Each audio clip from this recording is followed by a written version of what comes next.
ఈరోజు ఢిల్లీలో తుది తీర్పుకు సిద్ధమైంది. ఢిల్లీలో జరిగిన ఎలక్షన్లో తుది తీర్పు ఎలా జరిగింది, ఎవరు విజయం సాధించిండ్రు, దానిపై అప్డేట్ తెలుసుకుందాం. జరిగిన అంశాలు ఏంది దానిపై ఒకసారి చర్చించుకుందాం. ఢిల్లీలో ఇవాళ ఎట్టకేలకు రిజల్ట్ రావడం జరిగింది. దీనిలో బీజేపీ 47 స్థానాలకు పరిమితమైంది. ఆఫ్ 23 స్థానాలకే పరిమితం కావడం జరిగింది.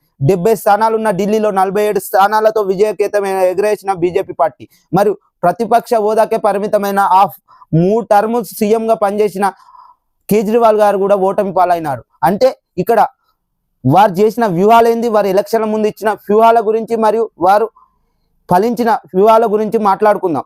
ఒకసారి బీజేపీ ఇచ్చిన హామీలు ఏంది వాటిపై ఒకసారి చర్చించుకుందాం.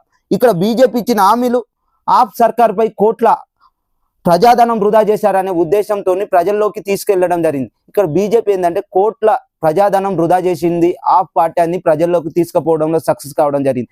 మరియు కేజ్రీవాల్ గారు విలాసవంతమైన జీవితం గడుపుతున్నారు, ప్రజా సొమ్ముతో విలాసవంతమైన జీవితం గడుపుతున్నారనే నినాదం కూడా ప్రజల్లోకి తీసుకుపోవడంలో బీజేపీ సక్సెస్ అయినట్టు ఇక్కడ రిజల్ట్ చెప్తున్నాయి. మరియు ఇంకోటి బీజేపీ ఇచ్చిన హామీలలో మరియు మహిళలకు నెలకు 2500 ఇస్తామనే హామీ కూడా బీజేపీ ఇవ్వడం జరిగింది. దీనివల్ల ప్రజలు ఆప్ నుండి బీజేపీకి మొగ్గు చూపారనేది ఇక్కడ రిజల్ట్ తోని బయటపడ్డాయి. కానీ బీజేపీ ఏ రాష్ట్రంలో కూడా హామీలకు వ్యతిరేకంగా ఉండే బీజేపీ పార్టీ ఎట్టకేలకు ఢిల్లీలో తల వంచాల్సి వచ్చింది. ఎందుకంటే 3 టైమ్స్ మేము బీజేపీ పార్టీ కేంద్రంలో వచ్చినా కూడా ఢిల్లీని ఎందుకు కైవసం చేసుకోలేకపోతున్నామనే ఉద్దేశంతో ఎట్టకేలకు హామీలకు తల వంచిన బీజేపీ పార్టీ దానిలో ఉద్దేశంగానే 4వ హామీ 500కే గ్యాస్ సిలిండర్, 500కే సబ్సిడీలో గ్యాస్ సిలిండర్లు ఇస్తామనే హామీ కూడా ఇవ్వడం జరిగింది. మరియు సంవత్సరానికి 2 గ్యాస్ సిలిండర్లు ఫ్రీగా ఇస్తామనే హామీ కూడా ఇచ్చిన బీజేపీ పార్టీ మరియు గర్భిణీ మహిళలకు 21,000 ఇస్తానని కూడా చెప్పడం, అంటే